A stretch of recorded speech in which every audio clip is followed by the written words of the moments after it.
You're probably not overwhelmed because your life is too hard. You are overwhelmed because you care way too much about stuff that really just doesn't matter. You care what strangers think on Instagram. You care what people that you barely know might whisper about you. You care about opinions, trends, gossip. And the truth is, most of it won't even matter next week, let alone next year. And the reason for this is that society has almost taught us to measure our worth by how we're seen, not by who we are. It tells us to chase status, likes, image, and to constantly have to perform and compare ourselves to others. But here's the truth. Every fuck you give, it costs you something. Your focus, your energy, your peace of mind. And if you are not ruthless with what deserves your attention, you'll wind up exhausted and chasing approval from people that probably don't even notice you. Now, just to be clear, not giving a fuck doesn't mean being a jerk or not caring about anything.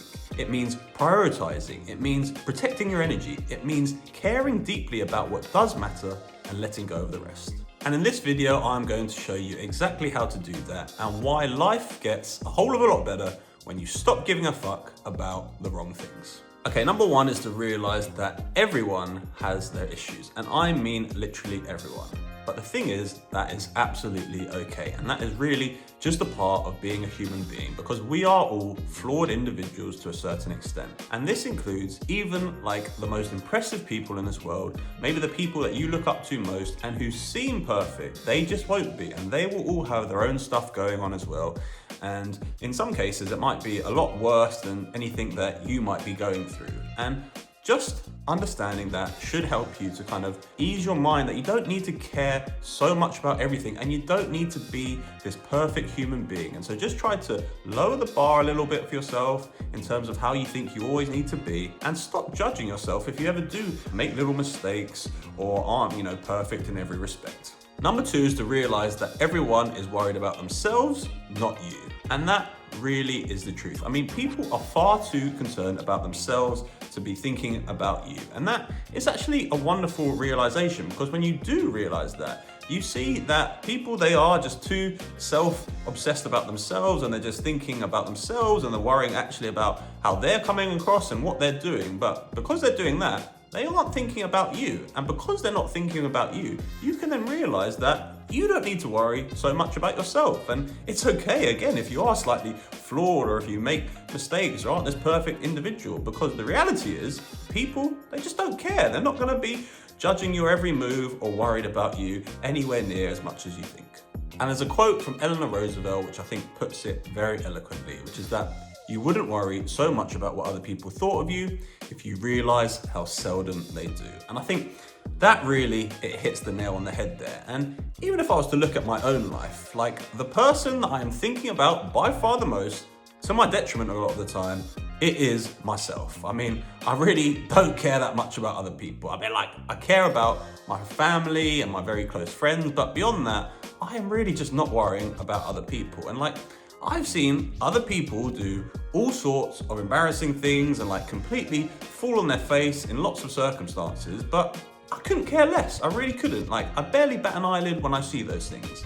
And again though, that is a nice realization, because it should show you that you don't need to care so much about what those other people are thinking, because they just really won't care about the things that you do.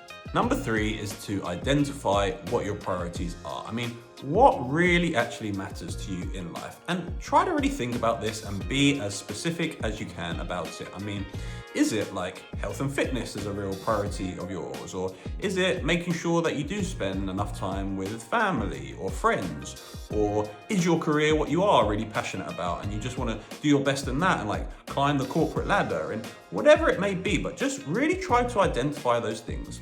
And once you do then identify them, that's great. But from there, if there are things that aren't on those lists, don't give a fuck about them at all. And also, once you identify those things and the things that you are truly passionate about, other things, they just won't seem so important and they really won't get in the way. An example from my own life was when I was 14 years old, I made quite a big decision at the time to leave normal schooling to try to pursue a career as a professional tennis player, because at the time, tennis was my absolute passion and my real love and what I was dreaming of hopefully doing one day. But at the time I was making that decision, like some people thought like, is that really what you want to do? That's quite unconventional for someone of that age, and there will be quite a lot of pressure and stress around that. But I just didn't care about sort of the noise around that, because tennis was my love, tennis was what I wanted to do, and I wasn't going to let anything get in the way, and I just didn't give a fuck about what other people might be saying about it. And you can kind of use that mindset in terms of, once you are clear on what actually does matter to you, everything else, it should just become background noise and you can just ignore it. Number 4 is to detach from the outcomes, because when you are giving too much of a fuck about things, it's probably because you are focused on like having to achieve a certain thing or come across in a certain way. But the reality is that you just don't need to. You don't need to achieve anything by a certain point of time, or you don't need to constantly be this impressive individual. And in life, there is just no defined path to do things, and you can really go in whatever direction you want and be whoever you want to be, and you should be comfortable in your own skin. And you can't always control the outcomes of things. And so the point here is to really just try to almost focus on the things that you can control. I mean, try to just do your best in whatever the thing may be that you're trying to do. I mean, that is something that you can control, and try to be a good person and be someone that does the types of things that they say they're going to do. And so just really try to focus more on the inputs of things instead of the outputs. And number 5 is what I would call the deathbed perspective, which is that nothing in life really matters. I mean, not anywhere near as much as we think it does. And the stakes are never as high as we think they might be. And I mean, like, even if you think about the most extraordinary people in history or the most famous celebrities, ultimately, when they die, no one really cares that much or remembers them for that long. I mean, maybe like the most absolute famous people, like the next day they'll be on the news and people will talk about it a little bit. But beyond that, they're kind of gone. And yes, that can seem a little bit morbid, but I think ultimately it's actually a liberating perspective, because it can just help you to realize that things, they aren't ever as important as we think they are, and the stakes are not as high. And so whatever it is that you may be doing, it really doesn't matter anywhere near as much as you think, because ultimately one day we're all gonna die, we're all gonna be gone, and life will just move on, and people won't be thinking about us. And again, people just don't care about stuff anywhere near as much as we think.